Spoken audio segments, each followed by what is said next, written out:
ગુજરાતની ભાજપા સરકારે આજે એટલે કે 17મી ઓક્ટોબર 2025ના દિવસે મંત્રીમંડળનું વિસ્તરણ કર્યું. ભૂપેન્દ્રભાઈ પટેલ મુખ્યમંત્રી છે.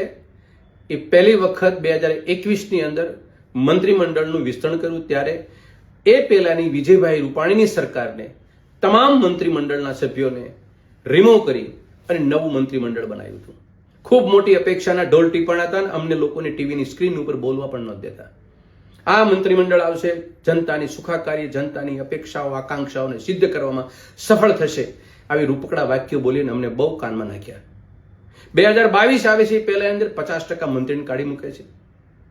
આજ ભૂપેન્દ્રભાઈની સરકાર. અને 2025 આજે 17મી ઓક્ટોબર 26 મંત્રીઓને નવા લે છે અને પાછા લે કોને નવા? બીજા જે 21માં નિષ્ફળ બનાવ્યા તમે લોકોએ, એને પાછા ઉમે છે, કેબિનેટ મંત્રીઓ બને છે.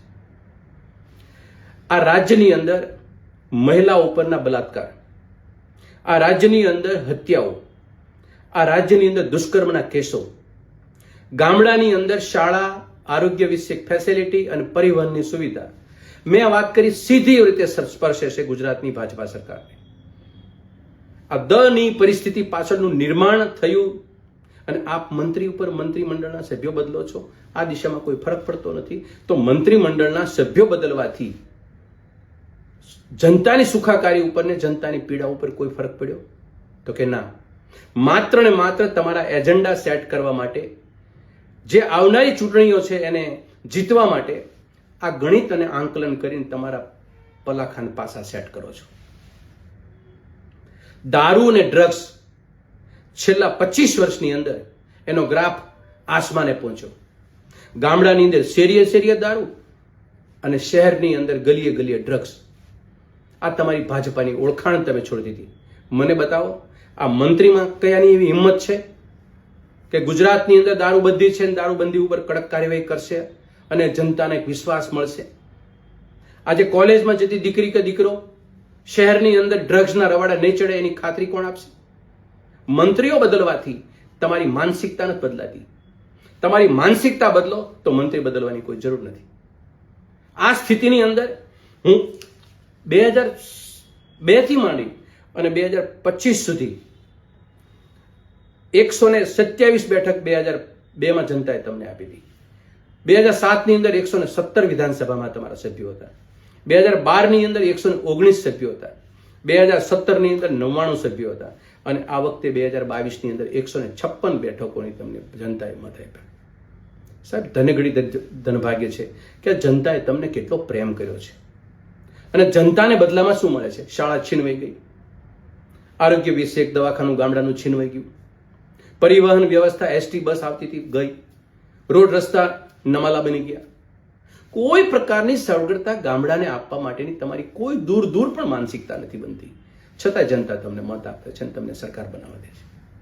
હું ભૂપેન્દ્રભાઈ પટેલની સરકાર કે મંત્રીઓને કશું કહેવા માંગતો નથી, પણ જનતાને એટલે કે ગુજરાતની 6.5 કરોડની જનતાની સામે એક સામાન્ય સવાલ છે. આપણે એક વખત મત આપીએ, 2 વખત મત આપીએ, 5 વખત આપીએ, ક્યારેક તો એમ થાય ને કે મારા બાળકોના ભવિષ્ય માટે મારે મત આપવો જોઈએ. આપણી સુખાકારી, આપણા બાળકો ઉપરના મોઢા ઉપરના રહેલા સ્મિત કાયમના માટે જીવંત રહે એવું એક કામ આ ભાજપા સરકાર કર્યું હોય તો ચોક્કસ એને મત આપો. આ સ્થિતિ અત્યારે એ છે કે મંત્રાલયના મંત્રી બદલવા માટે 5 વર્ષમાં આપે, 5 વર્ષમાં મંત્રી રહે, 2.5 વર્ષે મંત્રી કેમ બદલવા પડે છે? આ કંઈક તમારા હિતની વાત નથી, આ એના હિતની વાત છે, તમારા ઉપર ચોપડવામાં આવે છે. બોટાદના હળદળ ગામની અંદર ઘરમાં ઘૂસીને જે પોલીસ ધોકા મારે એની પાસે તમે અપેક્ષા શું રાખી શકો? પોલીસ કોના માટે હોય? જનતાની સુરક્ષા માટે હોય. જનતાના ઘરમાં ઘૂસી અને દંડા મારવા માટે પોલીસ નથી હોતી. સરકારમાંથી કયો માયનો લાલ બોલ્યો કે આ ખોટું થઈ રહ્યું છે? પાટીદાર આંદોલન વખતે ઘરમાં ઘૂસીને પાટીદારને નામ પૂછીને ધોકા ફટકાર્યા હતા. વધ્યું તો બહાર ક્રોધ વધુ પોલીસને ચડી ગયો હતો ભાજપના નેતાઓના નશાથી, તો એની ગાડીઓને ધોકા માર્યા. આ બધા નશા જ કેના ચડી જાય છે?